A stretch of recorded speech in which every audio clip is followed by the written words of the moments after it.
Selamat datang di Jalan Cermin. Jangan lupa like, komen, dan subscribe. Kaisar Naga yang tak terkalahkan.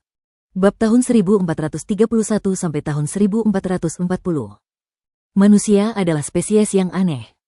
Terkadang, orang-orang bisa saling mengenal selama bertahun-tahun, tetapi mereka seperti orang asing. Mereka bisa tidur di ranjang yang sama setiap hari, tetapi mereka tidak bisa memahami hati satu sama lain. Beberapa orang baru pertama kali bertemu. Mereka hanya bertukar beberapa kata, tetapi mereka merasa seperti sahabat karib selama bertahun-tahun. Luli dan Pan Yukin juga seperti ini. Bagi Luli, ada sesuatu yang istimewa tentang wanita muda dari keluarga Pan ini. Ia mampu membuat orang merasa dekat dan percaya padanya. Ia bisa membuat orang-orang lengah dan lupa bahwa ia cantik. Ada pemahaman diam-diam dan kedekatan naluriah saat mereka berbicara. Ini sama sekali tidak ada hubungannya dengan perasaan romantis. Lebih seperti pahlawan yang saling menghargai, atau burung yang senada. Bagi Pan Yukin, pada awalnya dia lebih penasaran pada Luli. Ia sangat memahami informasi Luli. Luli adalah seorang pejuang berbakat yang baru naik ke alam abadi kurang dari 10 tahun. Ia bangkit dengan sangat cepat. Lebih penting lagi, ia berani melawan sekte pengrajin. Ini adalah sesuatu yang banyak orang, termasuk Pan Wang, tidak berani lakukan. Namun Luli melakukannya dengan sangat indah. Ia menamparkan wajah sekte pengrajin, melambaikan tangan, lalu pergi. Ia menyelinap ke negeri Yuyan. Keempat kekuatan itu adalah musuh bebuyutan 9 penguasa negeri Yuyan dan prajurit yang tak terhitung jumlahnya di negeri Yuyan. Banyak orang dan keluarga telah melarikan diri ke negeri Yuyan karena dipaksa oleh 4 kekuatan super hingga mereka tidak bisa lagi tinggal di alam dewa. Banyak orang bermimpi untuk membunuh dan kembali ke alam dewa dan menghancurkan keempat kekuatan super tersebut. Tentu saja, itu hanya mimpi. Tak seorang pun punya kemampuan atau keberanian untuk melakukannya. Bagi banyak orang, Luli telah melakukan apa yang mereka takuti. Jika identitas Luli terungkap, ia akan menjadi selebritas di negeri Yuyan dan tamu di kediaman 9 guru. Karena ketenaran Luli, Pan Yukin menganggapnya setara, bahkan merasa Luli lebih hebat darinya. Itulah sebabnya dia meminta diskon 30% kepada Ye Kai. Jika bukan karena takut Luli salah paham, dia pasti sudah memberikannya kepada Luli. Tentu saja, Pan Yukin mengagumi Luli karena menghabiskan ratusan juta sumber ilahi untuk menyelamatkan seekor hewan peliharaan. Ia telah melihat banyak orang berdarah dingin dan tak berperasaan yang hanya peduli pada kepentingan pribadi. Jarang sekali melihat orang setulus Luli. Rasa hormat, rasa ingin tahu, kekaguman, dan karisma Luli membuat Pan Yukin lengah.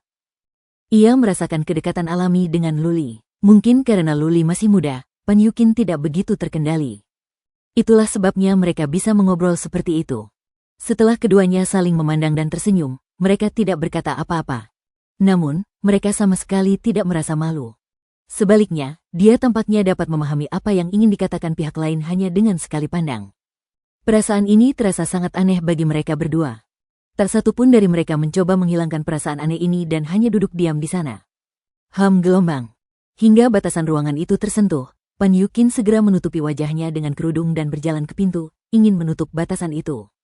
Di pintu, ia berhenti. Ia mengeluarkan sebuah token, menyerahkannya kepada Luli, dan berkata, "Tuan muda Lu, ini token saya.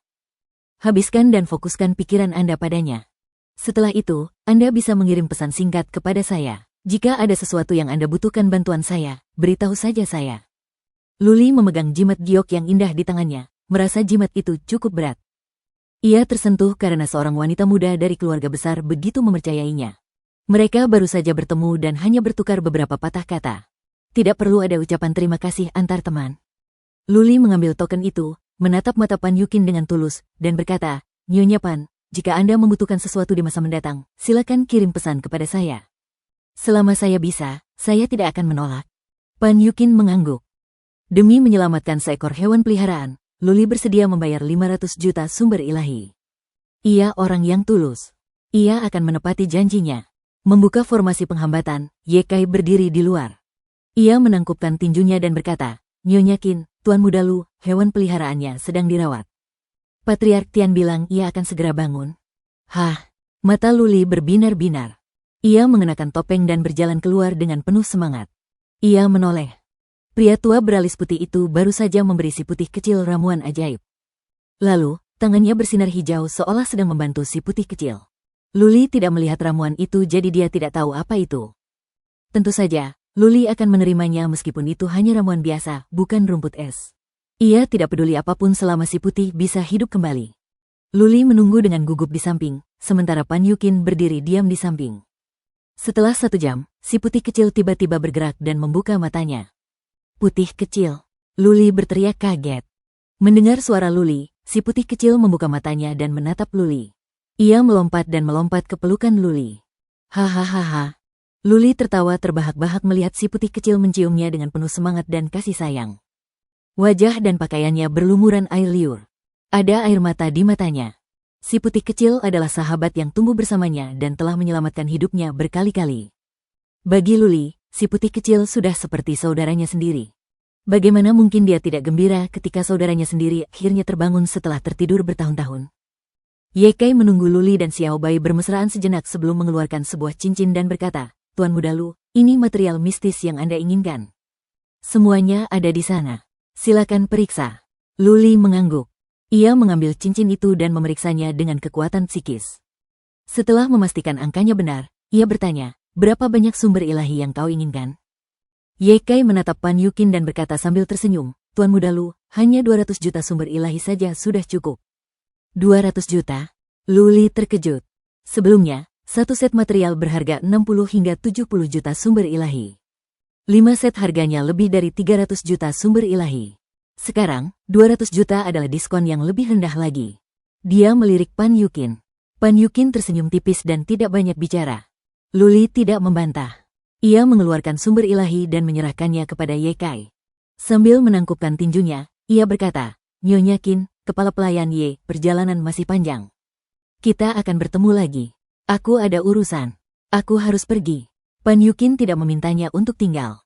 Ia mengangguk dan berkata, "Tuan Muda Lu, Anda harus kembali ketika ada waktu. Anda bisa langsung menemui Ye Kai. Dia akan membawa Anda menemui saya." "Oke." Luli hanya mengucapkan sepatah kata.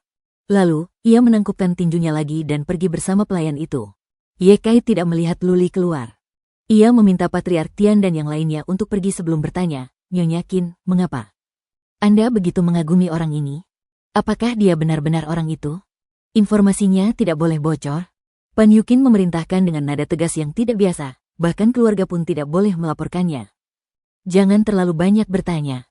Beritahu Tetua Tian dan semua orang bahwa informasi orang ini sangat rahasia. Siapapun yang berani membocorkannya akan dibunuh." Ya. Luli membawa si putih kecil kembali ke istana dan bermain dengannya selama hampir 1 jam. Kemudian, Luli mengeluarkan bahan-bahan yang berserakan di tanah dan bertanya kepada si putih kecil, "Si putih kecil, bahan apa yang kamu suka?" "Ambil saja yang kamu suka. Makanan putih kecil istimewa." Ia memakan kristal jiwa dan menyerap petir. Luli tidak tahu apa yang akan dimakan putih kecil. Ia mengeluarkan banyak bahan dan membiarkan putih kecil memakannya. Berderit gelombang. Waiti melompat gembira, lalu menerkam tumpukan material ilahi. Ia melihat ke kiri dan ke kanan, lalu mengendus. Cakar-cakar kecilnya membolak-balik material ilahi. Ada banyak material ilahi yang tidak ia minati, dan ia langsung membaliknya.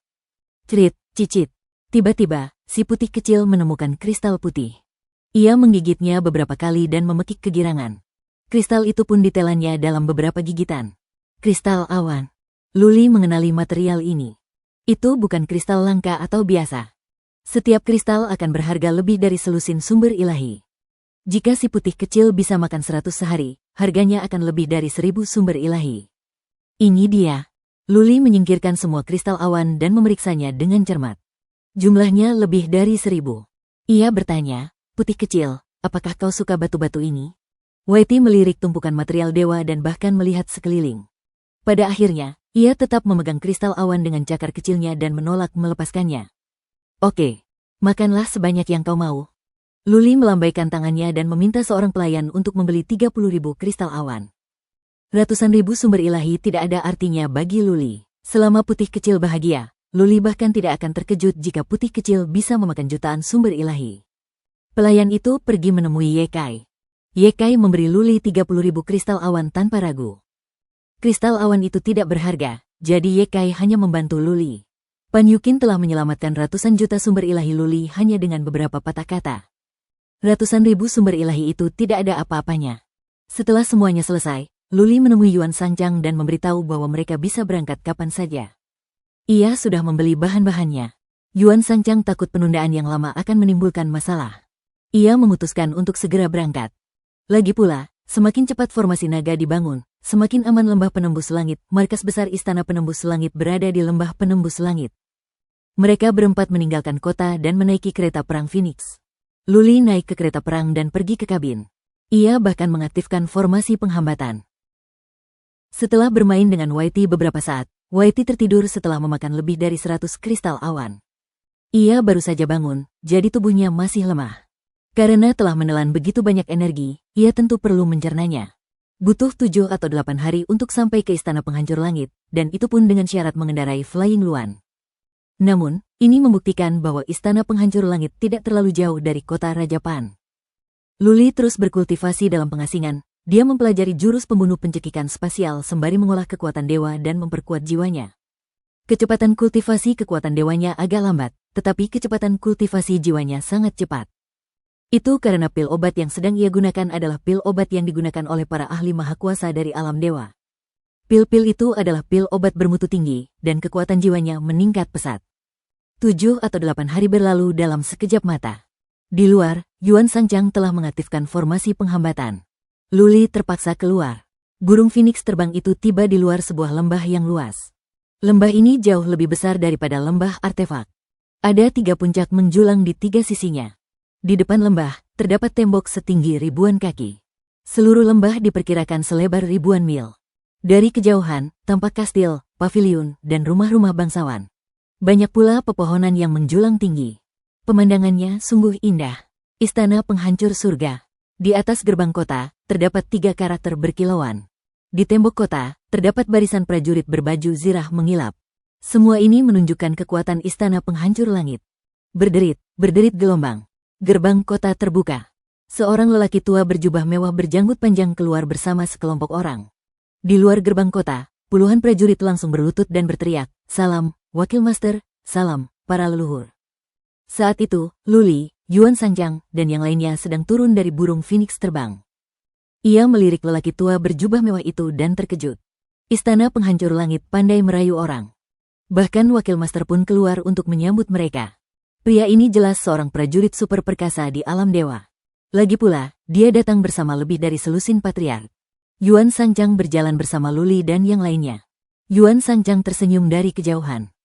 Ia berjalan mendekat dan berkata dengan hormat, "Senang bertemu dengan Anda, Tuan Lu, dan para leluhur." Kedua patriark di samping Luli juga membungkuk. Yuan Sangchang kemudian memperkenalkan, "Grandmaster Lu, ini Lu Changhe, Wakil Master Istana Penghancur Langit. Master Lu, ini Lulin, Grandmaster Kuil Pembantaian." "Terima kasih, Sang." Lu Changhe mengangguk dan menatap Luli sambil tersenyum.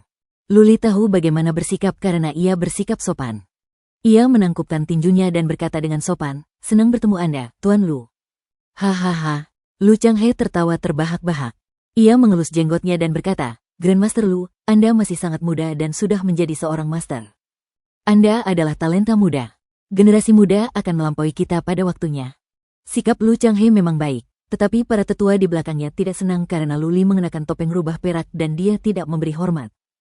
Wajah mereka menjadi sedikit muram, tetapi karena Lu Changhe ada di sini, tidak ada seorang pun yang berani mengatakan apapun. Lu Changhe tidak mempermasalahkan detail ini. Ia berjalan mendekat, menggenggam tangan Luli, dan berkata, "Tuan Besar Lu, kumohon. Tuan kami sedang menunggumu. Dia telah menyiapkan jamuan khusus untuk menyambutmu." "Terima kasih atas keramah tamahannya." Luli menjawab dengan nada yang tidak sombong maupun rendah hati. Ia waspada terhadap sekelompok orang tua ini. Mereka menggunakan cara yang begitu jelas untuk menjebaknya. Sepertinya Istana Penembus Langit telah terpikat oleh kemampuannya dalam formasi dan ingin menjebaknya. Luli hanyalah seorang Grandmaster dari pasukan tingkat menengah.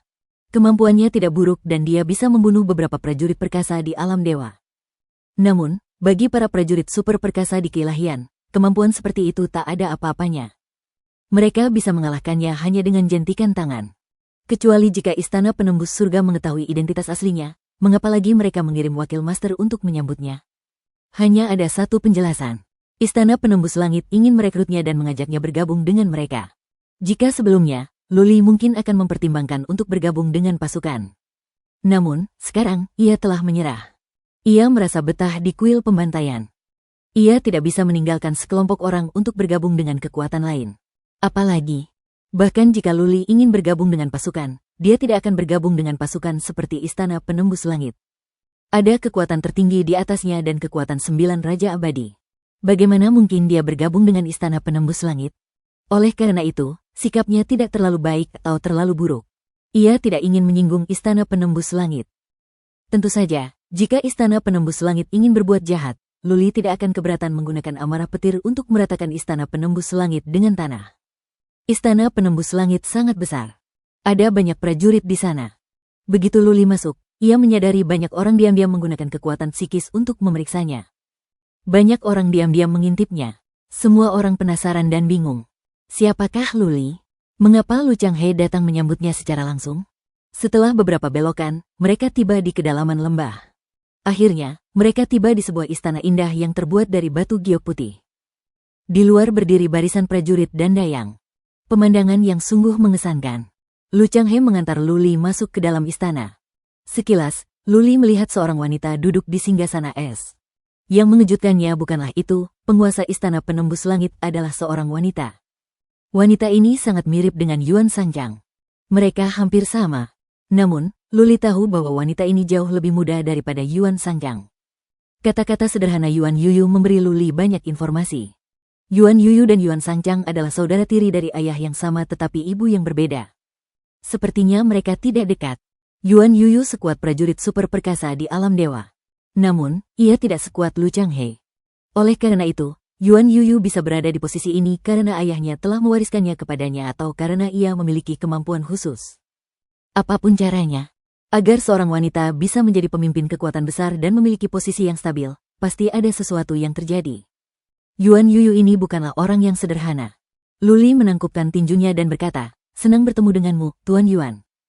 "Grandmaster Lu, tolong jangan berdiri di atas upacara." Yuan Yuyu melambaikan tangannya, menunjuk ke meja emas pertama di sebelah kiri, dan berkata, "Tuan Muda Lu, silakan duduk. Kami merasa terhormat Anda telah bersusah payah datang jauh-jauh ke Istana Langit Rusak. Silakan duduk." Yuan Yuyu tak pernah berdiri. Meski tersenyum, kekuatan seorang penguasa kekuatan besar begitu dahsyat. Luli dapat merasakan kebaikan dan antusiasmenya tetapi dia tidak berani meremehkannya. Wanita ini memang karakter yang tangguh. Luli berpikir dalam hati. Ia berjalan ke sebuah kursi dan duduk. Lu Changhe duduk di sisi kanan meja, dan Yuan Sanjiang duduk di sebelah Luli. Setelah para tetua duduk, sekelompok penari masuk dan mulai menari di aula. Di samping Luli, seorang pelayan berlutut. Luli tahu bahwa ia adalah seorang abadi yang kuat. Para penari juga semuanya abadi. Gaun mereka terbuka lebar. Di balik kerudung tipis, Luli bisa melihat ikat perut merah mudanya. Sungguh menggoda. "Grandmaster Lu, ini untukmu." Yuan Yuyu mengangkat pialanya. Yang lain berdiri. Luli terpaksa mengambil pialanya, berbasa-basi sebentar, lalu meneguk isinya. Banyak yang bersulang untuknya. Luli tidak menolak. Dia tidak takut mabuk atau Istana Langit Rusak akan membuat masalah. Sebelum formasi naga dibangun, Yuan Yuyu hanya akan melakukan sesuatu padanya jika ia sedang gila. Terlebih lagi, Yuan Yuyu sedang berusaha merekrutnya. Lebih dari selusin patriark masing-masing meminum satu piala. Yuan Sanjiang mengangkat pialanya berulang kali. Matanya penuh rayuan, seolah ingin melahap Luli. Di sisi lain, Yuan Yuyu jauh lebih pendiam. Ia duduk di singgasana es, dan kulitnya yang seputih salju tampak agak dingin di bawah cahaya lilin. Hal itu juga membuat orang-orang ingin menaklukkannya. Dia adalah makhluk maha kuasa dari dunia abadi, pemimpin pasukan tingkat tinggi. Kekuatan hidupnya masih sangat muda, dan penampilan serta sosoknya sempurna. Sebuah sabuk hitam diikatkan di pinggangnya, memperlihatkan pinggang ramping dan dua puncaknya yang menjulang tinggi. Tidak peduli apapun, Yuan Yuyu mampu membangkitkan hasrat kuat seorang pria untuk menaklukkannya. Membayangkan seorang dewa dunia yang maha kuasa, nyonya istana dari kekuatan tingkat tinggi, mengerang dan mendesah di bawah tubuh mereka, banyak pria akan merasakan kenikmatan yang kuat. Begitu pula Luli. Ia sesekali melirik Yuan Yuyu tanpa ragu. Ia sesekali mengangkat pialanya untuk bersulang. Yuan Yuyu bisa merasakan tatapan mata Luli, tetapi ia tetap tenang. Ia tidak marah atau terlalu dekat. Tidak ada yang salah dengan sikapnya. Luli melakukan ini dengan sengaja. Dia bukan orang mesum. Dia juga tidak cukup berani untuk ingin menaklukkan Yuan Yuyu. Dia melakukan ini untuk melindungi dirinya sendiri, atau untuk memberi Yuan Yuyu kesan palsu bahwa dia bisa direkrut dan ada kemungkinan dia bisa bergabung dengan istana penerobos surga. Begitu Yuan Yuyu memiliki ide ini, maka ia akan aman.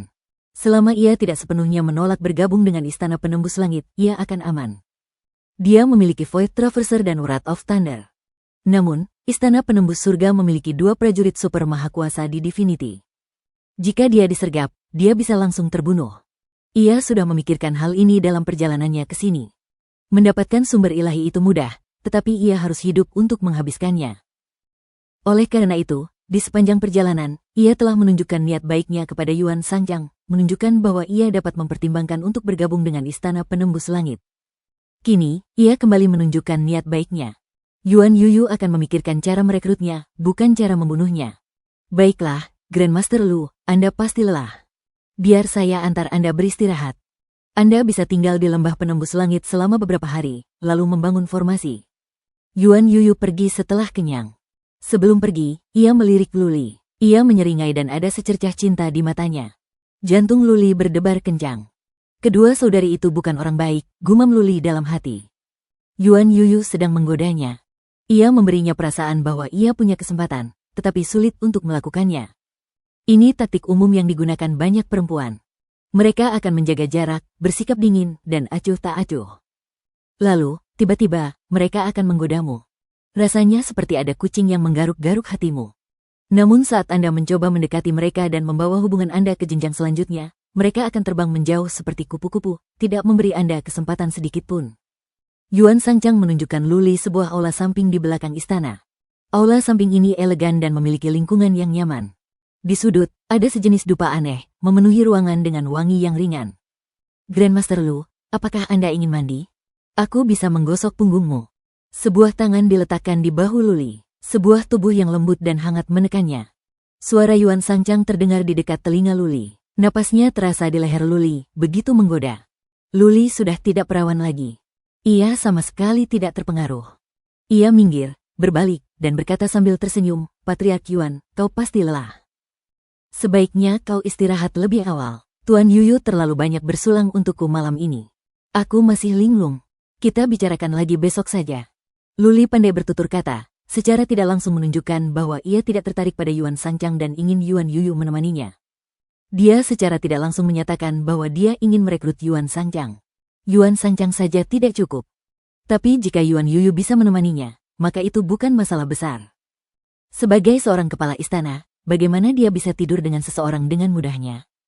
Terlebih lagi, Luli hanyalah seorang prajurit perkasa di tingkat dewa. Terlebih lagi, jika Luli direkrut, dia akan menjadi bawahan Yuan Yuyu. Jika seorang majikan tidur dengan bawahannya, dia tidak akan memiliki prestise lagi.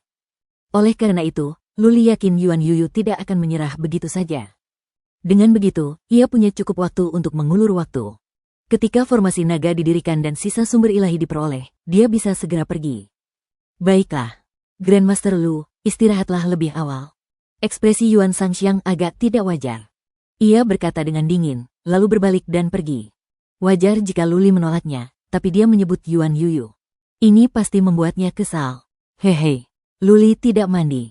Setelah menggunakan energi ilahi untuk menghilangkan bau alkohol, ia duduk di tempat tidur dan mulai berkultivasi. Di sisi lain, Yuan Sangjang berjalan keluar, berbelok beberapa sudut, dan memasuki sebuah kastil yang indah.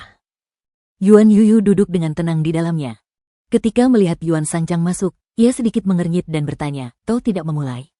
Yuan Sangjang menggelengkan kepalanya pelan dan mendesah masam. Anak nakal ini standarnya sangat tinggi. Dia bahkan tidak menyukaiku. Keesokan harinya, Luli tidak terburu-buru membangun formasi, melainkan berkeliling lembah penembus langit bersama Yuan Sangjang dan beberapa leluhur. Untuk membangun formasi, pertama-tama ia harus memiliki pemahaman yang baik tentang medan, di mana batu-batu formasi harus ditempatkan, dan setiap pola formasi harus diperhitungkan. Terakhir kali, ia gagal membangun formasi kunci surga di Gunung Kunlun. Jika gagal, ia harus membayar puluhan juta sumber ilahi. Luli tidak boleh ceroboh. Luli mencatat dan berkeliling. Ia memiliki gambaran umum tentang situasi di istana penembus langit. Pasti ada setidaknya puluhan ribu prajurit di sini. Setidaknya ada selusin tempat aneh di lembah yang dipenuhi tanaman herbal dan ramuan spiritual.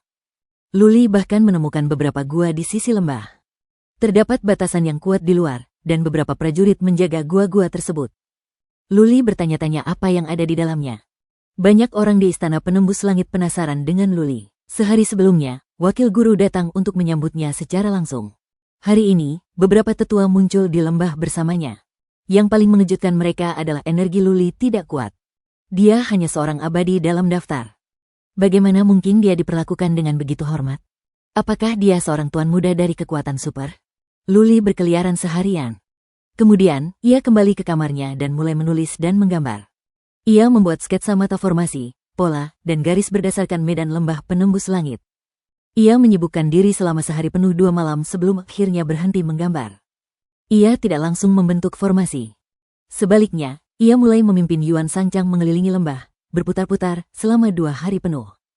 Kemudian, ia kembali untuk melanjutkan menulis dan menggambar. Sebenarnya, tidak terlalu merepotkan. Luli sudah pernah membangun formasi kunci surga sebelumnya. Dia berpengalaman. Jika dia bisa melakukannya dengan cepat, paling lama dia bisa memulainya dalam sehari. Dia mencoba memberi kesan palsu pada Istana Penembus Surga, formasi ini kuat dan sulit dibangun. Hal-hal yang mudah didapat tidak akan dihargai. Semakin sembrono dirimu, semakin rendah pula orang-orang akan menghargaimu. Jika Anda cukup menghargai diri sendiri, orang lain akan lebih memperhatikan Anda. Dengan kata lain, jika Anda memandang rendah diri sendiri, bagaimana orang lain bisa memandang tinggi Anda? Setelah selesai, Luli beristirahat semalaman. Keesokan paginya, ia mengirimkan pesan bahwa formasi dapat dibangun. Namun, ia membutuhkan keheningan total dan tidak ada yang boleh mengganggu atau mengganggu formasi tersebut. Jika tidak, ia tidak akan bertanggung jawab jika formasi tersebut gagal. Yuan Yuyu menanggapi masalah ini dengan sangat serius. Ia memerintahkan semua tetua untuk mengumpulkan murid-murid Istana Penghancur Langit di beberapa tempat. Mereka tidak boleh keluar tanpa perintah. Jika mereka mengganggu formasi, mereka akan dibunuh. Karena khawatir beberapa prajurit akan membuat masalah, Yuan Yuyu mengirim semua prajurit pergi. Ia meminta Lu Changhe dan para leluhur untuk mengawasi Luli jika terjadi sesuatu yang tidak diinginkan. Pada saat yang sama, Yuan Yuyu tinggal bersama Luli secara langsung. Tentu saja, ia memiliki motif tersembunyi. Ia telah melakukan penelitian tentang formasi penghambatan dan ingin belajar sesuatu dari Luli. Jika dia ingin membentuk formasi, dia harus menghancurkannya terlebih dahulu. Lembah pemecah langit awalnya memiliki susunan yang hebat dan tampak cukup bagus. Tentu saja, susunannya jauh lebih rendah daripada susunan agung kunci langit 10.000 naga. Berdasarkan pengalaman Luli, formasi ini hanya dapat menahan serangan dari selusin prajurit super perkasa di Divinity selama 10 hari atau setengah bulan. Pertama, Luli berdiri di tembok kota di pintu masuk lembah. Yuan Yuyu ada di sana untuk melindunginya. Di kejauhan, Lu Changhe dan lebih dari selusin patriark berjaga-jaga. Tuan Istana Yuan. Sambil menunjuk perisai semi-transparan di luar, Luli berkata, aku harus menghancurkan formasimu agar bisa membangun formasi baru. Kalau tidak, kedua formasi itu akan saling berbenturan. Lihat, memecahkannya. Yuan Yuyu mengerutkan kening. Tak lama kemudian, ia mengerti. Dua formasi dengan atribut berbeda akan saling bertentangan. Saat itu, kedua formasi tersebut tidak akan efektif. Dia memikirkannya dan bertanya, seberapa merepotkannya untuk memecahkan formasi itu? Bagaimana kalau aku minta seseorang mematikan formasi dan menggali semua batu formasi? Dengan begitu, kau tidak akan terpengaruh. Mengapa kamu harus bersusah payah seperti itu? Luli tersenyum. Seberkas energi ilahi bersinar di tangannya. Ia menunjuk ke kehampaan di depannya. Seberkas energi ilahi putih melesat keluar dan menembus perisai. Berdengung gelombang. Yuan Yuyu, Lu Changhe, dan yang lainnya memucat ketakutan. Penghalang tembus pandang di atas lembah pemecah langit tiba-tiba bersinar terang. Saking terangnya, banyak orang bahkan tak bisa membuka mata. Seketika, formasi itu meledak seperti gelembung di bawah terik matahari dan menghilang di angkasa. Bang, bang, bang, bang gelombang.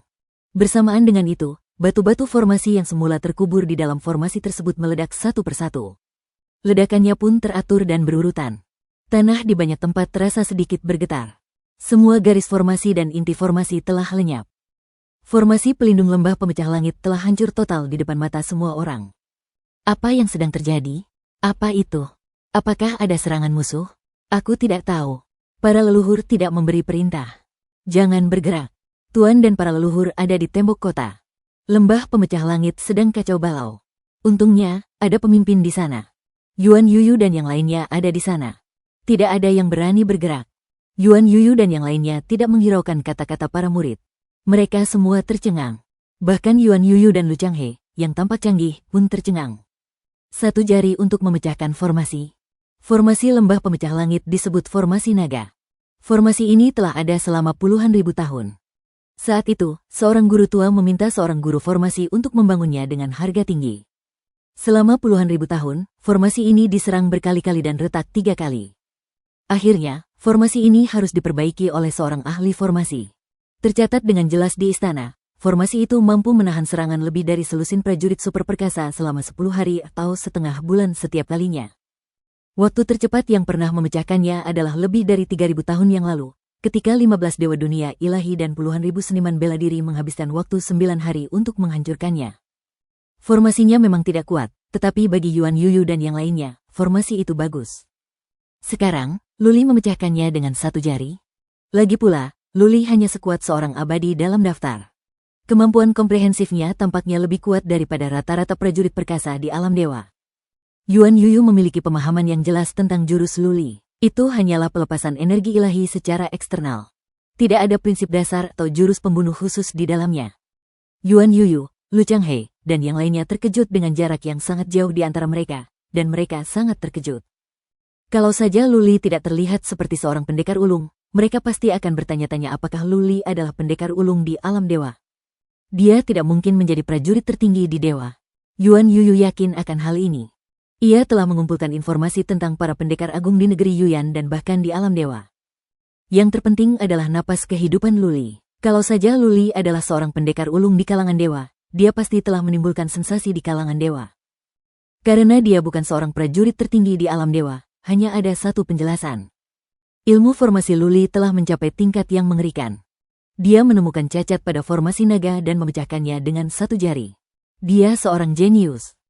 Yuan Yuyu juga memiliki pengetahuan tentang formasi, tetapi dibandingkan dengan Luli, ia merasa seperti anak kecil yang sedang belajar bela diri dan seorang master. Dia menatap Luli dengan penuh gairah, seakan-akan dia tengah menatap pedang yang tiada taraf. Benar sekali, pedang. Bagi Yuan Yuyu, Luli adalah pedang yang tajam. Jika ia bisa memanfaatkannya, akan mudah baginya untuk menyerang pasukan lain di masa depan dan menghancurkan formasi musuh. Jika Luli bisa membangun formasi ilusi dan kehancuran lainnya, maka Istana Penembus Langit bisa maju dan mundur sesuka hati. Menjadi kekuatan super bukanlah mimpi bagi mereka. Saya harus melakukan apa saja untuk merekrutnya. Formasi itu hancur, menyebabkan hembusan angin kencang. Jubah biru kehijauan Luli berkibar tertiup angin. Ia berdiri dengan tangan terlipat di belakang punggung. Rambut putihnya menari-nari tertiup angin. Ketenangannya yang dibumbui dingin dan arogansi memberikan kesan visual yang kuat. Tentu saja, semua ini didasarkan pada premis bahwa Luli telah menghancurkan formasi itu dengan satu jari. Jika Luli hanyalah seorang prajurit yang tidak penting, orang lain akan menganggapnya idiot karena melakukan ini. Luli sengaja melakukan semua ini. Tentu saja, ia tidak mampu memecahkan formasi itu hanya dengan satu jari. Bahkan seorang ahli pun tidak mampu melakukannya. Kali ini, Luli tidak menggunakan Bloodvine-nya. Lagi pula, ada dua prajurit super perkasa dari dewa di sini. Sebaik apapun Bloodvine disembunyikan, ia akan tetap ketahuan. Luli dapat menghancurkan formasi itu dengan satu jari hanya karena dia telah melakukan sesuatu. Luli telah meminta peri darah untuk diam-diam mengubah formasi saat ia sedang berjalan-jalan. Ada celah besar dalam formasi tersebut. Dengan pengaturan rahasianya, mudah bagi Luli untuk memecahkan formasi tersebut. Alasan mengapa Luli melakukan ini bukanlah untuk bersikap tangguh, tetapi untuk tetap hidup. Dia ingin memperkuat keinginan Yuan Yuyu untuk merekrutnya. Selama Yuan Yuyu tidak tega membunuhnya, akan jauh lebih mudah baginya untuk bertahan hidup. Jelas. Pengaturan Luli berhasil, seperti yang terlihat dari cara Yuan Yuyu dan Lu Changhe memandangnya. Luli merasa lega. Setidaknya, dia akan aman sebelum dia sepenuhnya menolak bergabung dengan Istana Surgawi. Tuan Yuan, saya mulai membangun formasi. Luli mengangguk pada Yuan Yuyu. Banyak batu formasi berterbangan dari tangannya dan menghilang ke tanah. Kecepatannya begitu cepat hingga menyilaukan. Luli tidak mengikuti pola apapun. Ia melempar batu ke sana kemari. Ia terus-menerus mengubah batu formasi, sehingga sulit bagi orang lain untuk memahami dan mengingat urutannya.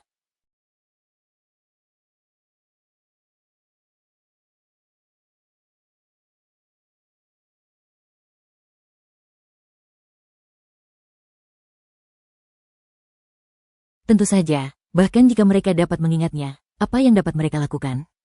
Membangun sebuah formasi tidaklah mudah. Formasi itu tidak bisa ditiru hanya dengan melihat orang lain melakukannya sekali. Penempatan setiap batu formasi, hubungan setiap pola formasi, sudut setiap garis, dan penempatan setiap mata formasi memerlukan pengetahuan yang hebat. Selama ada masalah di satu area, kesalahan sekecil apapun dapat menyebabkan perbedaan besar. Oleh karena itu, Yuan Yuyu tidak berencana untuk mencuri formasi langit naga. Dia hanya mengamati metode dan alur pemikiran Luli. Setelah beberapa saat, ia semakin mengagumi Luli. Tidak masalah apakah Luli bisa membangun formasi pengunci langit naga atau apakah formasi itu sekuat yang dikatakan Yuan Sangjang. Setidaknya dalam hal formasi, Luli memang jago.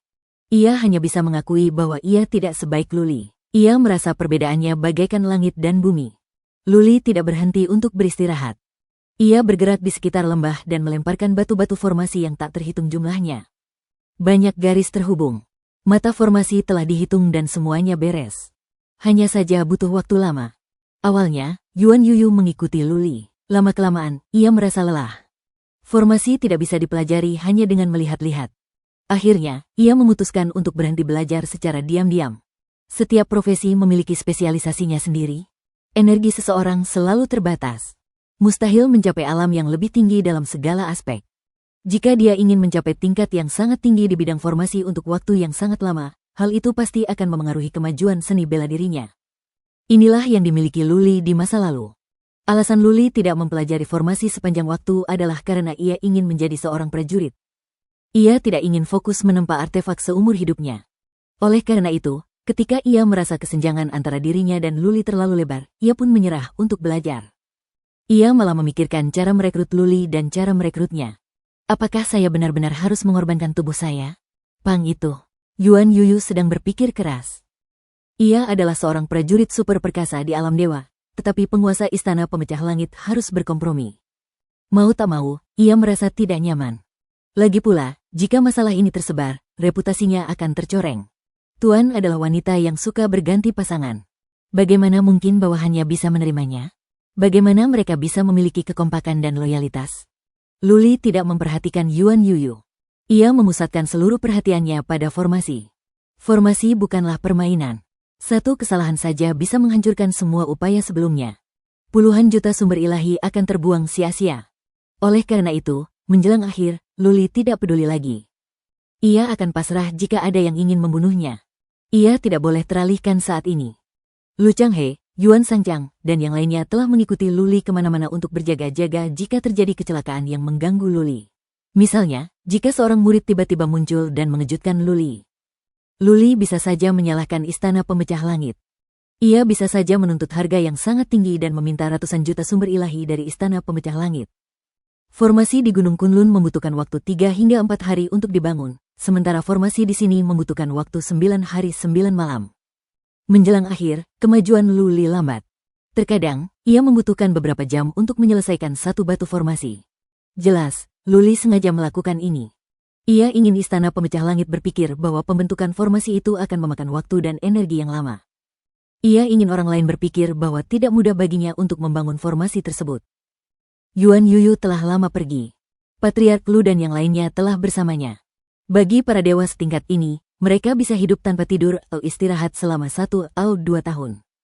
Bagi mereka, beberapa hari ini hanyalah sekejap mata. Saat fajar pada hari ke-10, Luli akhirnya berhenti. Ia menggunakan kekuatan psikisnya untuk memeriksa sejenak. Kemudian, energi ilahi bersinar di tangannya.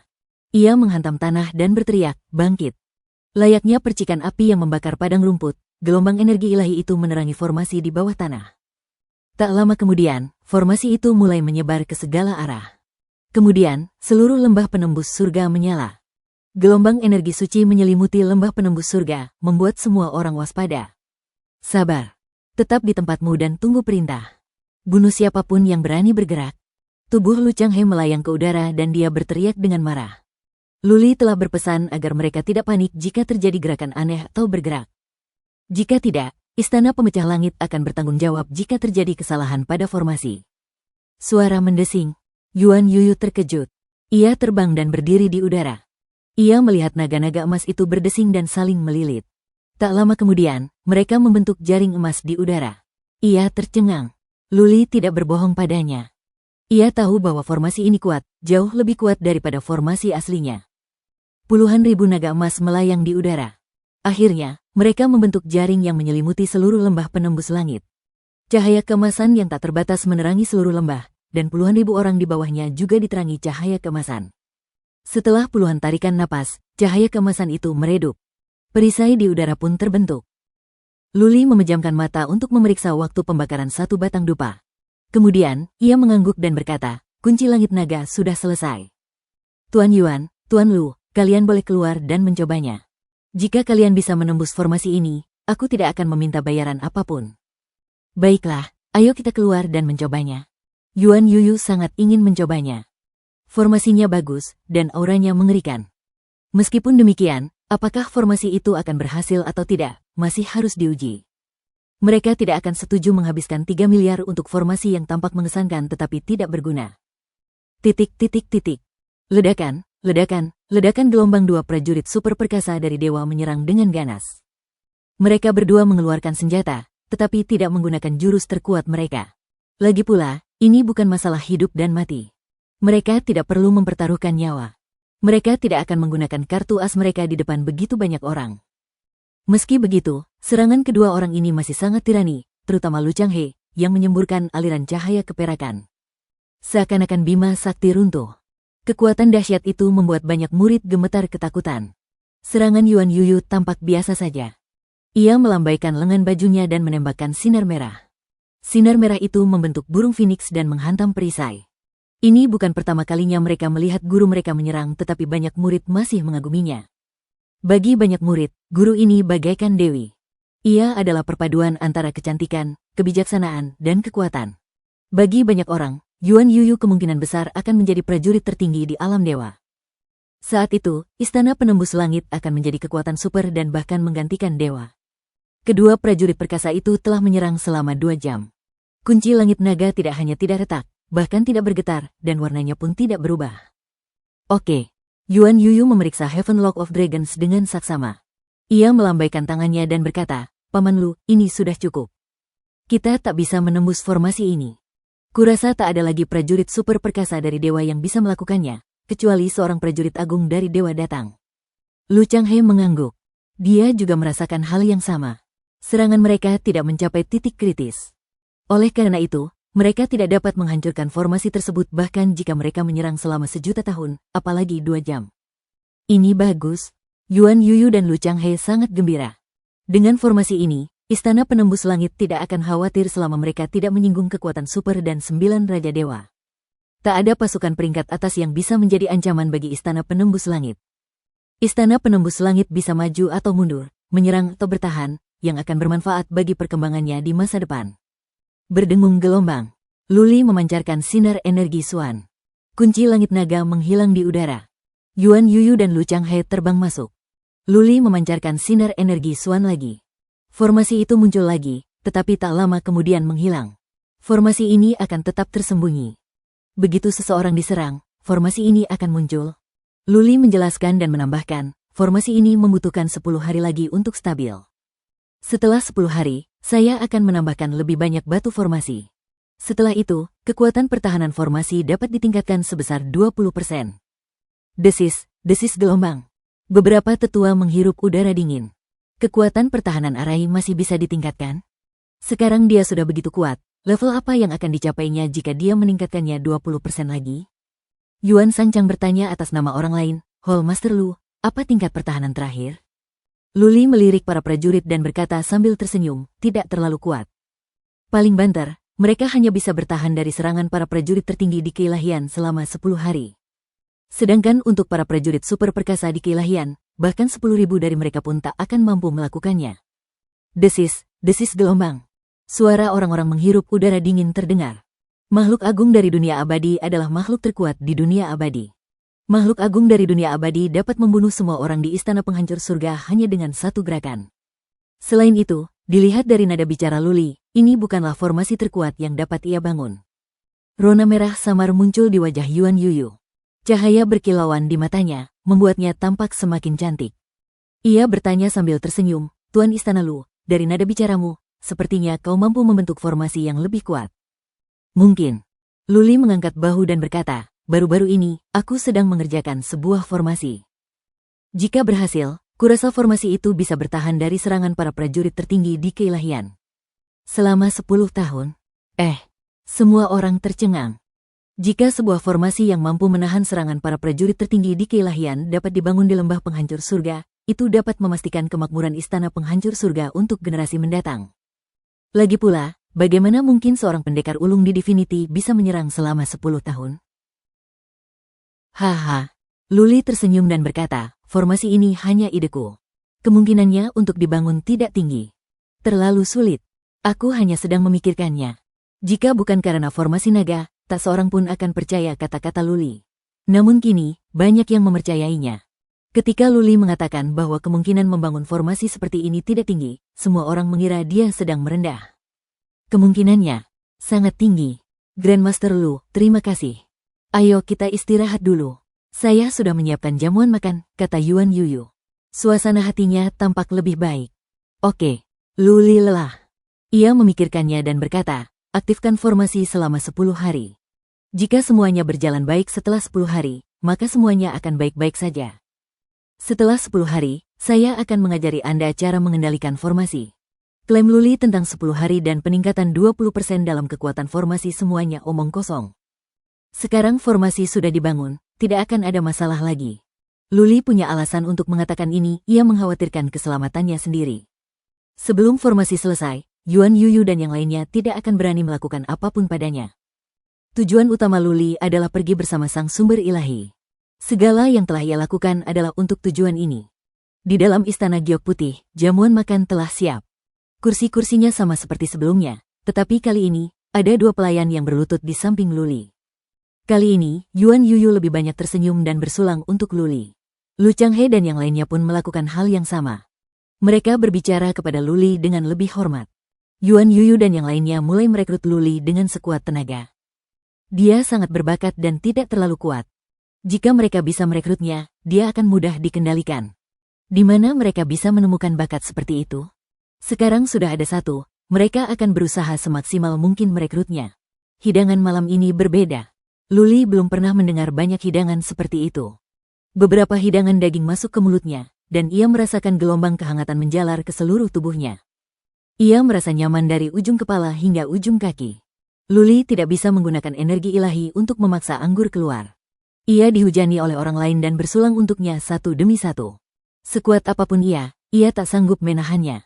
Akhirnya, ia terpaksa kembali ke kamarnya dengan bantuan 2 pelayan. Setelah kedua pelayan itu pergi, Luli hendak memaksa keluar anggur ketika aroma harum tercium. Kemudian, sesosok ramping masuk. Yuan Yuyu telah berganti pakaian merah muda. Ia telah melepas pakaian formalnya. Dia juga minum cukup banyak. Pipinya kemerahan, yang cukup menarik di bawah cahaya lilin. Matanya penuh nafsu. Saat berjalan, ia menggoyang pinggul dan bokongnya yang montok. Grandmaster Lu, izinkan saya melepas sepatu Anda. Dia berjalan ke tempat tidur, berjongkok dan mencoba melepaskan sepatu Luli. Luli sedikit tersadar. Ia langsung duduk dan berkata, Tuan Yuan, Anda mencoba memperpendek umur saya. Saya tidak bisa melakukan ini, saya tidak bisa melakukan ini. Yuan Yuyu meraih kaki Luli. Ia menatap Luli dengan penuh kasih sayang dan berkata, Grandmaster Lu, Anda telah membantu kami membangun formasi ini. Anda telah membantu kami membangun fondasi yang akan bertahan selama beberapa generasi. Aku akan melakukan apa saja untukmu, termasuk melepas sepatuku dan mencuci kakiku. Ini dia. Luli merasa gelisah. Kalau saja itu gadis-gadis cantik lainnya, dia bisa saja membiarkannya. Tidak akan ada akibatnya. Tapi dia tidak bisa melakukannya dengan gadis cantik ini. Kalau tidak, sesuatu yang buruk akan terjadi. Luli selalu baik kepada para wanitanya. Jika ia tidur dengan Yuan Yuyu, ia akan merasa bersalah. Ia mungkin tidak menginginkan sisa 2 miliar sumber ilahi dan ia mungkin harus tinggal di istana penghancur surga. Karena itu, dia tidak bisa tidur dengan gadis ini begitu saja. Luli tidak akan bertengkar dengannya setelah melakukannya. Terlebih lagi, gadis ini tidak sopan. Dia sepasang sepatu yang buruk. Luli menentangnya. Jika dia tidak bisa tidur dengannya, maka dia harus menolaknya. Masalahnya, apakah Yuan Yuyu akan marah karena malu jika dia menolaknya? Akankah Yuan Yuyu mengetahui bahwa dia tidak ingin bergabung dengan Palace of Heaven Smashing dan dia hanya ingin mengulur waktu? Jika Yuan Yuyu menjadi marah, dia tidak hanya akan kehilangan 2 miliar sumber ilahi, dia bahkan mungkin kehilangan nyawanya. Jika Yuan Yuyu menggunakan beberapa cara khusus, seperti memenjarakannya atau merusak jiwanya, maka dia harus tinggal di istana penghancur surga selama sisa hidupnya. Saat ia sedang berpikir keras, Yuan Yuyu telah melepas sepatunya. Kemudian, ia mengambil baskom berisi air dari cincin interspatialnya dan hendak membasuh kaki Luli. Luli sedang duduk. Melihat ke bawah, ia bisa melihat wajah Yuan Yuyu yang pemalu dan menawan. Ia juga bisa melihat payudaranya yang seputih salju dan payudaranya yang menjulang tinggi. Luli tidak berhasil mengeluarkan alkohol dari tubuhnya, jadi ia merasa pusing. Ia merasakan dua tangan mencengkeram kakinya dan mengusapnya dengan lembut. Ia mendesah dalam hati. Jika itu orang lain, mereka pasti sudah menangis dan berlutut untuk bersumpah setia kepada Yuan Yuyu. Lagi pula, merupakan suatu kehormatan untuk memiliki seorang prajurit super perkasa di alam dewa yang membasuh kakimu. Luli tidak tergoda, malah merasa Yuan Yuyu adalah orang yang licik. Jika dia orang biasa, dia bahkan tidak akan memenuhi syarat untuk membawakan sepatu Yuan Yuyu, apalagi mencuci kakinya. Seorang master dari kekuatan tingkat tinggi, seorang prajurit maha perkasa di alam dewa, membasuh kaki seorang master formasi Dharma. Ini keterlaluan. Akan menjadi aib bagi identitas dan status Yuan Yuyu, kecuali jika Luli memang laki-laki itu sejak awal. Demi memenangkan hati seseorang, Yuan Yuyu rela menawarkan tubuhnya. Hari ini, dia bisa melakukan ini untuk Luli. Besok, dia bisa melakukan hal yang sama untuk orang lain. Tuan Istana Yuan, kau benar-benar menyulitkanku. Saat hampir selesai, Luli berkata sambil tersenyum pahit. Ia punya beberapa ide di benaknya. Yuan Yuyu mengambil handuk untuk menyeka Luli dan membaringkan kakinya di tempat tidur. Yuan Yuyu berkata, Tuan muda Lu, berbaringlah. Saya akan memijat kaki Anda. Anda telah berjasa besar bagi istana surga. Bukan hal yang sulit bagi saya untuk melakukan ini. Yuan Yuyu menekan Luli ke bawah, lalu duduk di tepi tempat tidur. Ia menatap Luli sambil tersenyum dan mulai memijat kakinya. Ia secantik giok, dan tubuhnya memancarkan aroma samar. Sesekali, seseorang akan meliriknya, dan ia akan dipenuhi hasrat cinta. Puncak kembarnya yang gagah bergoyang naik turun saat ia menggerakkan lengannya. Kebanyakan orang tidak akan mampu tetap tenang dalam pemandangan yang begitu indah dan akan menerkamnya seperti serigala lapar. Yang terpenting adalah identitas Yuan Yuyu. Jika dia hanya wanita cantik biasa, godaannya tidak akan sebesar ini. Seorang dayang istana dan seorang ratu, meskipun penampilan mereka mirip, akan sangat berbeda. Bagi banyak prajurit, para prajurit maha perkasa di keilahian adalah yang tertinggi. Mereka hanya bisa mengagumi mereka, tak bisa mendekati mereka. Tak pelak, Luli tergoda. Sejak ia menjadi dewa, ia berada di bawah tekanan yang sangat besar dan tak pernah punya kesempatan untuk bercinta dengan seorang gadis. Tak diragukan lagi, Yuan Yuyu adalah wanita cantik yang mampu memikat para pria. Jika bukan karena tekad Luli yang kuat, ia pasti sudah jatuh cinta padanya. Sial gelombang. Ketika Yuan Yuyu memijat kaki Luli, dia menyentuh selangkangannya, entah secara tidak sengaja atau sengaja. Dia tidak menyentuh bagian itu, tetapi Luli terangsang. Jelas, dia bereaksi. Haha gelombang. Yuan Yuyu menyeringai nakal dan menjulurkan lidahnya. Lidah merah mudanya semakin menggoda. Luli hampir kehilangan kendali dan mencoba menarik Yuan Yuyu. Namun, di saat-saat terakhir, ia tidak melakukannya. Melihat Luli menggerakkan tangannya, Yuan Yuyu memasang tatapan licik di matanya. Tiba-tiba, dia duduk di atas kaki Luli, menatapnya dengan senyum menawan, dan berkata, Grandmaster Lu, apakah Anda membutuhkan saya untuk melayani Anda? Dia duduk di paha Luli dan menggeliat. Mata Luli memerah dan napasnya tersengal-sengal. Haha gelombang. Merasakan emosi Luli yang terpendam, Yuan Yuyu mengelus otot-otot Luli dengan tangannya. Kemudian, ia menarik ikat pinggang dengan satu tangan. Gaunnya melorot, memperlihatkan bahu dan tulang selangkanya yang ramping. Ada juga dudou yang kurus. Payudaranya begitu penuh sehingga dudounya hampir pecah. Raungan gelombang. Luli tak tahan lagi. Ia duduk, meraih dudou merah itu, dan menariknya, mengubah Yuan Yuyu menjadi hampa. Pada saat yang sama, tangan, kaki, dan mulutnya tak henti-hentinya. Ia mulai bermain-main dengan tubuh Yuan Yuyu yang sempurna sesuka hatinya. Entah disengaja atau tidak, saat Luli duduk, jimat giok di pinggangnya hancur. Yuan Yuyu, yang kemaluannya diraba Luli, juga terangsang. Ia tidak memperhatikan detail ini. Luli bukan seorang amatir. Ia terampil dalam berbagai hal. Ia menggunakan berbagai metode. Dia belum melakukan sesuatu yang serius tetapi Yuan Yuyu merasa dia akan mencapai puncak. Matanya yang indah setengah tertutup, dan wajahnya dipenuhi rasa mabuk. Tubuhnya yang halus sedikit gemetar, dan bibirnya yang seperti giok terbuka dan tertutup saat ia melontarkan beberapa kata yang tidak jelas. Orang baik, cepat dan bawa Yuyu. Mendengar ini, kendali diri Luli hampir runtuh. Ia hampir ingin mengesampingkan segalanya dan bercinta dengannya dulu. Jika keadaan menjadi lebih buruk, dia bisa saja menjadi orang jahat dan pergi begitu saja. Berdengung gelombang. Saat Yuan Yuyu ragu-ragu, formasi penghambatan di ruangan itu tiba-tiba menyala. Cahaya menyilaukan itu menarik Luli dan Yuan Yuyu kembali dari gairah mereka. Mata Yuan Yuyu dipenuhi amarah dan niat membunuh. Ia hendak menjatuhkan Luli di saat kritis ini. Orang bodoh mana yang berani mengganggunya? Luli, di sisi lain, menghela napas lega. Ia hampir kehilangan kendali saat itu. Begitu dia berhubungan seks dengan Yuan Yuyu, akan sulit baginya untuk bernegosiasi. Tidak akan mudah baginya untuk pergi. Meskipun tidak mau, Yuan Yuyu harus berdiri dan merapikan pakaiannya. Dia menatap Luli, lalu membuka pintu. Dia bertanya dengan dingin, "Ada apa?" Itu Yuan Sangchang.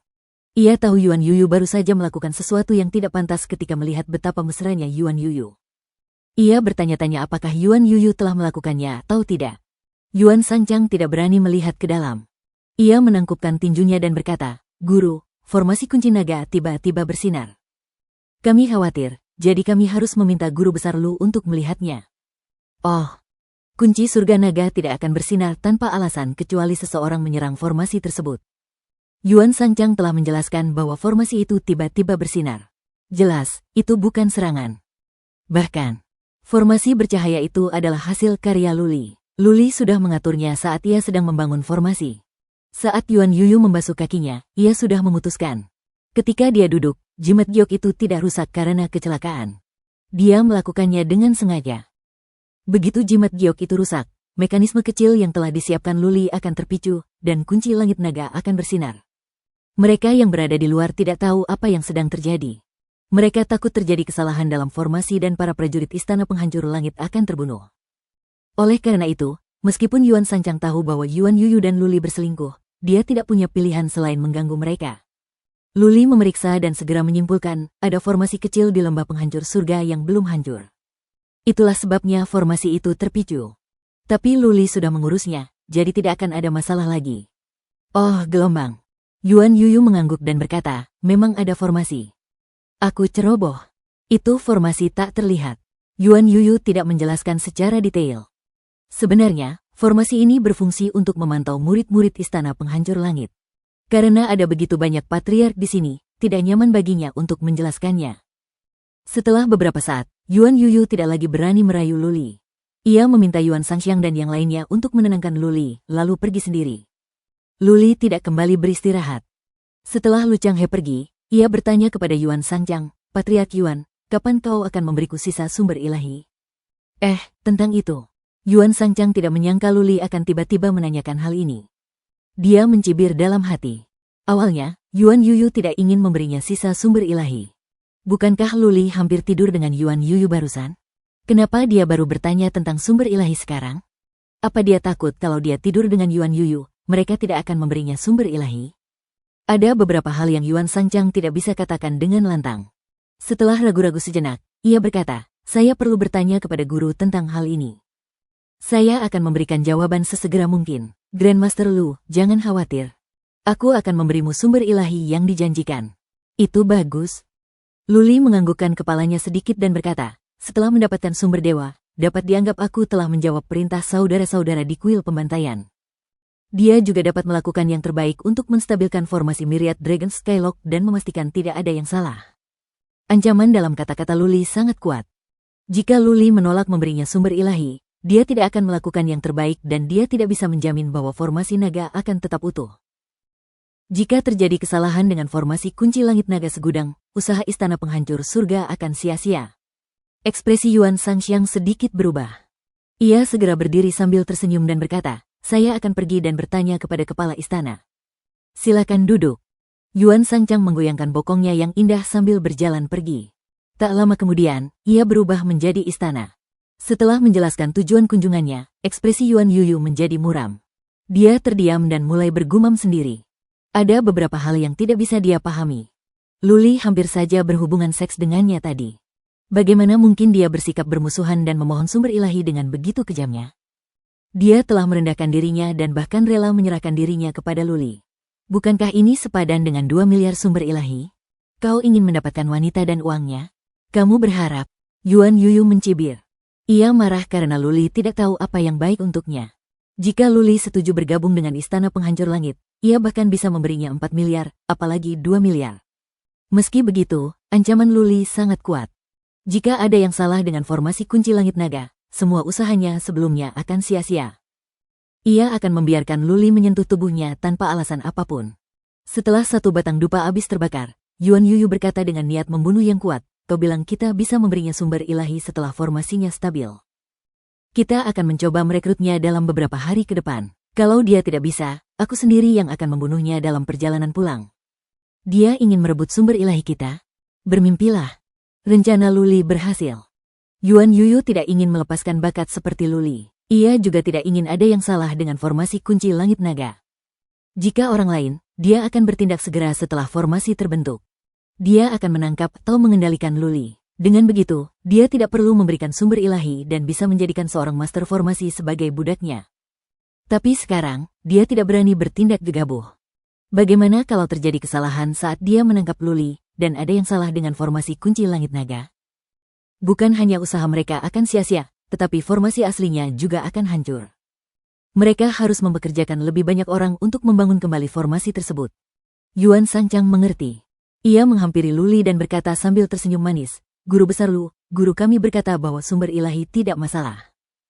Namun, jumlahnya sangat banyak dan akan membutuhkan beberapa hari untuk mengumpulkannya. Saya harap Anda dapat menunggu dengan sabar. Oke. Luli merasa lega. Sepertinya Yuan Yuyu akan memberinya sumber ilahi. Namun, setelah itu, jika dia tidak ingin bergabung dengan Istana Penghancur Langit, mereka akan mengambilnya kembali dan membunuhnya. Sumber ilahi bukanlah masalah besar. Yuan Sanchang berkata sambil tersenyum, selama Grandmaster Lu bersedia tinggal di lembah penghancur surga untuk waktu yang lama, saya yakin guru kami akan memperlakukan Anda dengan baik. Kau bisa menjadi yang kedua setelah satu atau lebih dari puluhan ribu. Kau bisa menggunakan banyak sumber daya Istana Penghancur Surga. Tuan kami sangat menghargaimu. Yuan Sanchang menyatakan syaratnya. Posisi wakil kepala sekolah. Terlebih lagi, peringkat Luli harus lebih tinggi dari Lu Changhei. Ini adalah perlakuan yang sangat baik untuk Luli. Selama Luli mengangguk, ia akan menjadi orang terpenting kedua di Istana Penghancur Langit. Di masa depan, ia akan dapat menggunakan banyak sumber daya Istana Penghancur Langit. Wajah Luli menunjukkan bahwa ia tersentuh. Tentu saja, itu hanya akting. Dia tidak punya kesan yang baik tentang Yuan Yuyu. Wanita seperti ini selalu bermain dengan segala macam tipu daya. Di masa depan, Istana Penghancur Langit tidak akan memiliki masa depan yang baik. Jika dia tetap di sini, dia tidak akan memiliki kehidupan yang baik. Dia berpura-pura berpikir sejenak dan berkata, bantu aku menyampaikan pesan ini. Terima kasih kepada guru kita karena telah menghargaiku. Tapi aku harus kembali dan meminta pendapat kuil pembantaian. Jika aku membawa seluruh kuil pembantaian, apakah mereka bisa menerima semuanya? Tentu saja, tidak masalah sama sekali. Wajah Yuan Sanchang dipenuhi kegembiraan. Luli membawa beberapa ribu orang bersamanya, dan mereka semua tampak cukup kuat. Sebaiknya mereka dibawa ke sini. Baiklah, kalau begitu sudah diputuskan. Luli segera mengambil keputusan. Setelah formasi stabil dan kau telah membayar semua sumber ilahi, aku akan menyusahkan Patriark Yuan untuk mengirimku kembali ke kuil pembantaian. Saat itu, aku akan bicara dengan saudara-saudaraku. Jika tidak ada yang punya pendapat, kita semua bisa datang mencari perlindungan dari Istana Penghancur Langit. Bagus, bagus, bagus. Yuan Sanchang tersenyum lebar. Ia berdiri dan berkata, Tuan Muda Lu, istirahatlah yang cukup. Saya akan melaporkan kabar baik ini kepada Tuan kita. Yuan Sanchang kembali dengan gembira dan berjalan ke istana Yuan Yuyu. Ketika Yuan Yuyu mendengar laporan Yuan Sanchang, ia tidak menunjukkan kegembiraan apapun. Malah, ia mengejek, bodoh. Kau telah ditipu olehnya. Analisislah kata-katanya dengan cermat. Apa yang dia katakan sama sekali tidak ada gunanya. Dia tidak membuat janji yang substansial. Petik 2. Titik titik titik. Titik titik titik. Selama beberapa hari berikutnya, Luli pada dasarnya berkultivasi secara tertutup. Yuan Sanchang dan Yuan Yuyu bahkan tidak sempat mendekatinya. Luli telah bertekad tidak akan memberi Yuan Yuyu kesempatan lagi atau sesuatu yang salah akan terjadi saat dia tidur dengannya. Pada hari ke-10, Luli selesai berkultivasi tepat waktu. Ia mengajak Yuan Sanchang dan yang lainnya untuk melihat formasi. Dia bahkan berpura-pura memasang beberapa batu formasi dan mengklaim bahwa dia telah meningkatkan kekuatan formasi tersebut sebesar 20%. Namun, Luli tidak mengajari mereka cara mengendalikan formasi. Yuan Sanchang tahu bahwa Luli tidak akan melakukan apapun sampai ia melihat hadiahnya. Ia tidak akan mengajari mereka cara mengendalikan formasi tanpa sumber ilahi. Yuan Yuyu tidak tinggal diam beberapa hari ini. Ia telah mengundang beberapa ahli di bidang formasi arai untuk memeriksa arai dengan saksama dan memastikan tidak ada masalah. Guru besar Lu. Yuan Sanchang memegang sebuah cincin di tangannya, tetapi ia tidak menyerahkannya. Sebaliknya, ia berkata dengan suara rendah sambil tersenyum, "Bisakah kau memberiku jawaban pasti tentang bergabung dengan Istana Penembus Langit agar aku bisa menjawab pertanyaan tuan kita?" "Tidak masalah." Luli mengangkat bahu dan berkata, "Secara pribadi, saya tidak keberatan.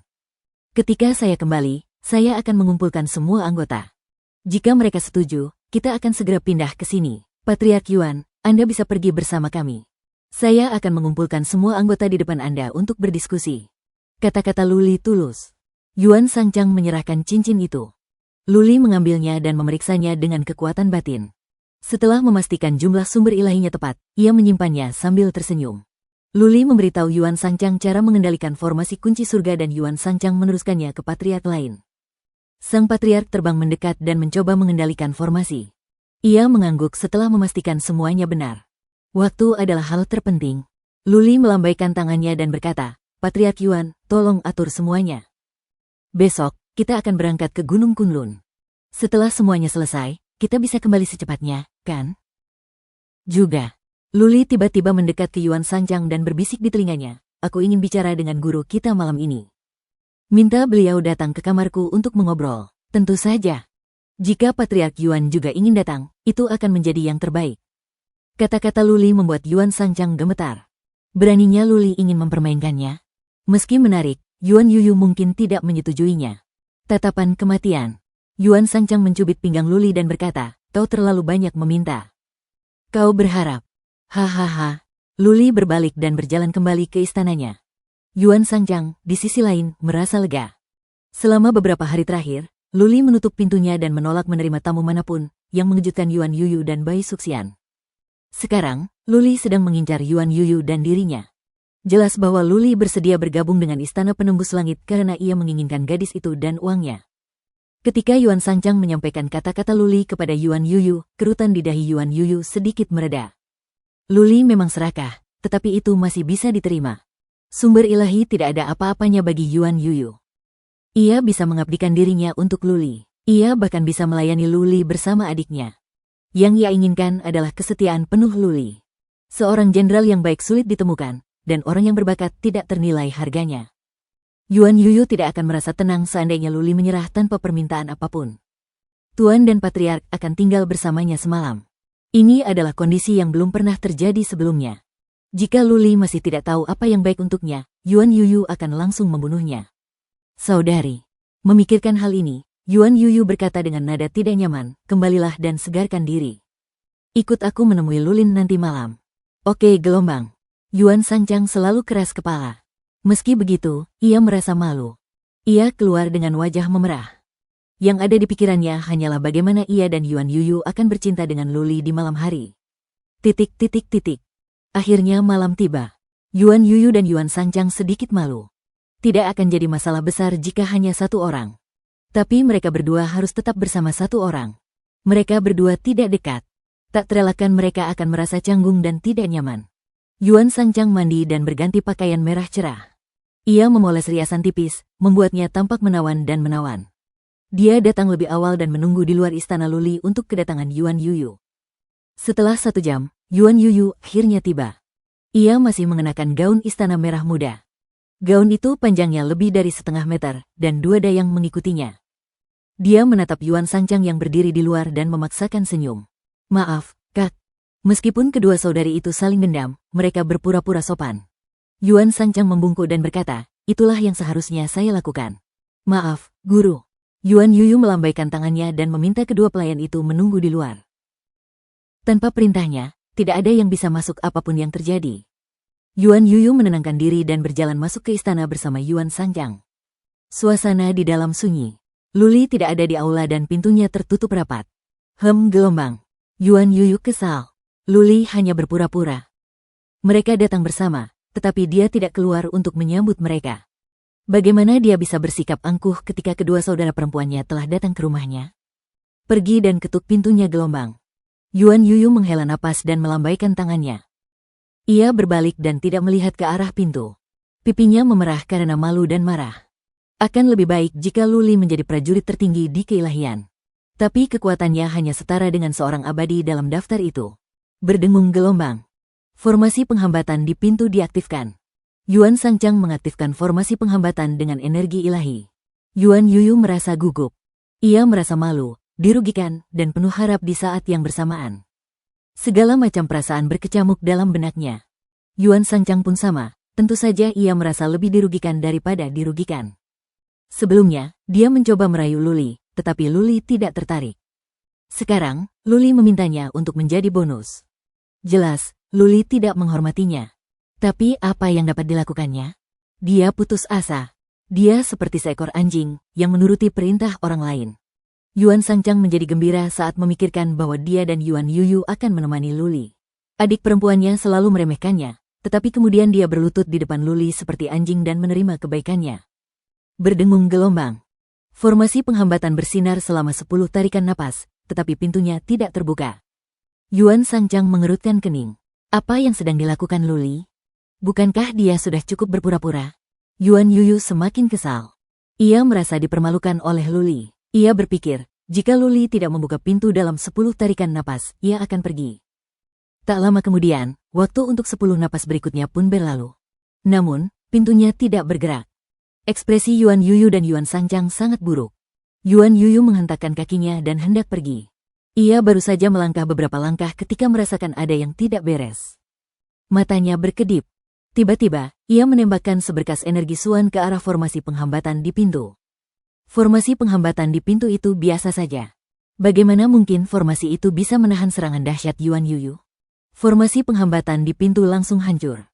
Pintu batu itu terbuka perlahan. Bukan siapa-siapa. Yuan Sangchang menggunakan kekuatan psikisnya untuk memeriksa. Ketika ia melihat tidak ada orang di dalam, ia tertegun. Kemudian, ia dipenuhi dengan niat membunuh. Dia telah tertipu. Dia dan Yuan Sangchang sudah lama mencuci dan berjuang. Akhirnya, mereka memberanikan diri untuk datang ke sini, siap dilecehkan oleh Luli. Tapi Luli tidak ada di sini. Yuan Sangchang merasa wajahnya terbakar. Ini adalah penghinaan terbesar yang pernah ia alami seumur hidupnya. Berdengung Gelombang. Luli masih muda. Dia pergi sore harinya. Tentu saja, cara dia pergi adalah dengan terbang ke dalam kehampaan. Sebenarnya, ketika ia terbang ke kehampaan di sore hari, ruangan itu bergetar. Namun, ia telah membangun formasi penghambatan untuk menstabilkan ruangan. Lagi pula, tidak ada yang mengawasi di istana. Karena itu, ia pergi tanpa bersuara. Haruskah dia membiarkan Yuan Sangchang mengiringnya kembali? Luli tidak sebodoh itu. Bagaimana jika Yuan Yuyu berubah pikiran dan tiba-tiba datang untuk membunuhnya? Dengan Yuan Sangchang di sisinya, keberadaannya akan selalu terlacak. Dia bisa membunuhnya kapan saja. Mustahil baginya untuk tunduk pada istana penembus langit. Yuan Yuyu tidak layak baginya untuk mengikutinya, apalagi hal lainnya. Jika ia mengikuti pemimpin seperti itu, ia mungkin akan mati sebelum menyadarinya. Luli pasti bodoh jika tidak pergi sekarang setelah memiliki sumber ilahi. Karena itu, ia terbang ke kehampaan dan pergi. Sekalipun identitas aslinya dicurigai, ia tak bisa berbuat apa-apa. Demi mendapatkan sumber ilahi, ia harus mengambil risiko. Yuan Yuyu murka. Seluruh istana penembus langit bertindak. Lu Changhe dan lebih dari selusin patriark pergi ke berbagai arah untuk melacak Luli.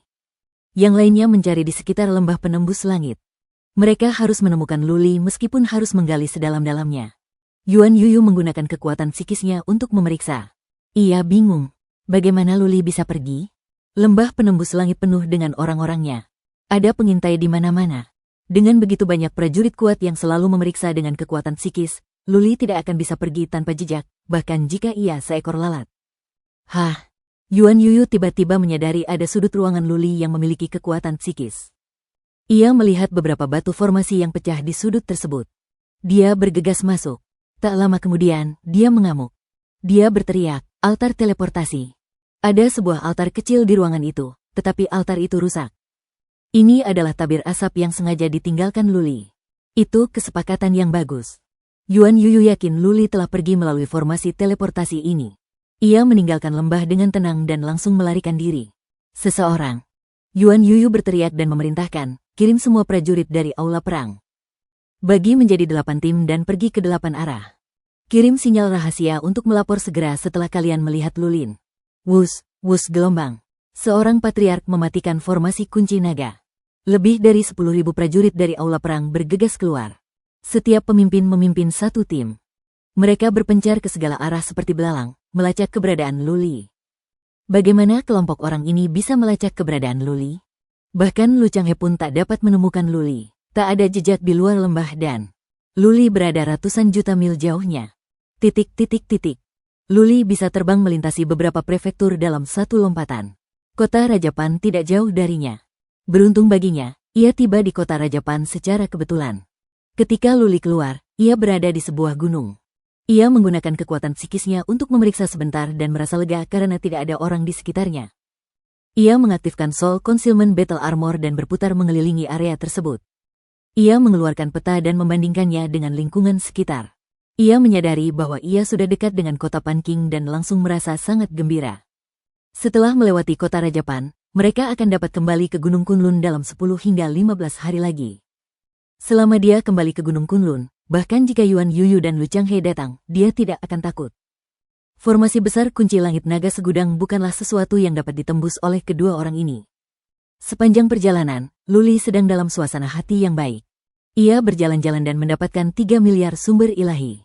Jika ia bisa membangun lebih banyak formasi, ia bisa mendapatkan 10 miliar sumber ilahi. Dengan sumber ilahi, suatu kekuatan dapat berkembang dengan cepat. Selain itu, Luli dapat meningkatkan kemampuannya dengan cepat. Dengan begitu banyak sumber ilahi, kecuali Luli tidak berbakat, akan mudah baginya untuk meningkatkan kemampuannya. Ada beberapa cara untuk meningkatkan kemampuannya. Pertama, energi ilahi. Kedua, jiwa. Ketiga, tubuh fisik. Dan keempat, prinsip dasar. Ada cara lain, yaitu mempelajari keterampilan yang ampuh untuk meningkatkan kemampuannya juga. Luli punya ide. Ia akan segera tiba di kota Rajapan. Bisakah ia pergi dan melihat apakah ada monumen di kota itu? Sejak membaca tentang monumen-monumen itu, Luli sudah merindukannya. Jika ia bisa membeli satu, itu akan sangat bermanfaat baginya dan seluruh kuil pembantaian. Ayo pergi. Memikirkan hal ini, Luli mempercepat langkahnya. Setengah hari kemudian, ia tiba di gerbang kota Rajapan. Dia mengenakan topeng rubah perak dan melangkah menuju gerbang. Token. Prajurit di gerbang menghentikan Luli dengan dingin. Luli terkejut. Terakhir kali, dia masuk bersama Yuan Sanjiang. Dia tidak tahu bahwa dia membutuhkan token untuk memasuki kota. Tidak ada tanda, Luli terpaksa mengatakan yang sebenarnya. Prajurit itu berkata dengan dingin, jika kau tidak punya token, kau harus membayar 10.000 sumber ilahi. Sial. Merampok, Luli memutar matanya. Dia bertanya, bagaimana cara mendapatkan token? Pergi ke Departemen Dalam Negeri. Prajurit itu menjelaskan tanpa emosi, kamu bisa mendapatkan token setelah membayar 1 juta sumber ilahi. Kamu bisa datang dan pergi sesukamu. Petik 2. Luli terdiam. Ini perampokan. 1 token berharga 1 juta sumber ilahi? Berapa banyak sumber ilahi yang bisa ditransfer dari Istana Rajapan setiap tahun? Benar. Luli tiba-tiba teringat bahwa Pan Yukin memberinya sebuah token. Ada kata Pan pada token itu. Bisakah dia memasuki kota dengan token ini? Jika tidak, ia harus membayar 1 juta sumber ilahi untuk membeli 1 token. Berdengung gelombang. Cincin interspasial di tangannya bersinar. Ia mengeluarkan token itu dan melambaikannya. Prajurit di depannya terkejut. Para prajurit di dekatnya juga terkejut. Mereka menggunakan kekuatan psikis untuk memeriksa. Tiba-tiba, mereka berlutut dan berteriak, "Salam, Tuan." Swish, swish, swish gelombang. Ribuan prajurit yang berdiri di gerbang kota terkejut. Seorang komandan yang tak dikenal melirik sekilas dan segera berlutut. "Salam, Tuan." Bang, bang, bang gelombang. Setelah ketua tim berlutut, semua orang mengikutinya. Luli dan para prajurit yang keluar masuk kota berlutut membuatnya ketakutan. Banyak prajurit yang keluar masuk kota memandang Luli, bertanya-tanya siapa dia. Bagaimana dia bisa membuat para prajurit Istana Rajapan bertekuk lutut? Lagi pula, sekalipun pemimpin pasukan berpangkat tinggi datang, para prajurit ini tidak akan berlutut, kan? Kecuali kalau ada tokoh besar dengan kekuatan tertinggi di sini. Siapa identitas Pan Yukin ini? Luli sendiri takut. Dia hanya ingin masuk ke kota secara gratis. Dia tidak tahu bahwa token itu begitu kuat. Dia menyimpan token itu dengan malu dan berkata, "Bisakah saya memasuki kota?" "Tentu saja, tuanku." Pemimpin tim itu melotot ke arah prajurit di depan Luli dan berkata dengan hormat sambil tersenyum. Luli tidak berani tinggal lebih lama lagi. Ia berjalan memasuki kota dan segera menghilang. Baru ketika Luli berada di kota, sang pemimpin bangkit berdiri. Para prajurit yang memarahi Luli berkeringat di dahi mereka. Seorang prajurit perkasa dari dewa hendak memasuki kota. Melihat ini, ia menghampiri pemimpin pasukan dan bertanya, "Saudara He, siapa dia? Dia membuatmu takut." Petik 2. Sang pemimpin menyeka keringat di dahinya. Ia melihat sekeliling dan berkata dengan suara pelan, "Dia punya token Raja Pan. Raja Pan sendiri yang memberikannya. Jumlahnya hanya 30. Desis gelombang." Prajurit perkasa itu tersentak. Ia menghafal ukuran tubuh Luli. Ketika dia kembali, dia akan memberitahu orang-orang di faksinya untuk tidak memprovokasi orang ini. Bersambung.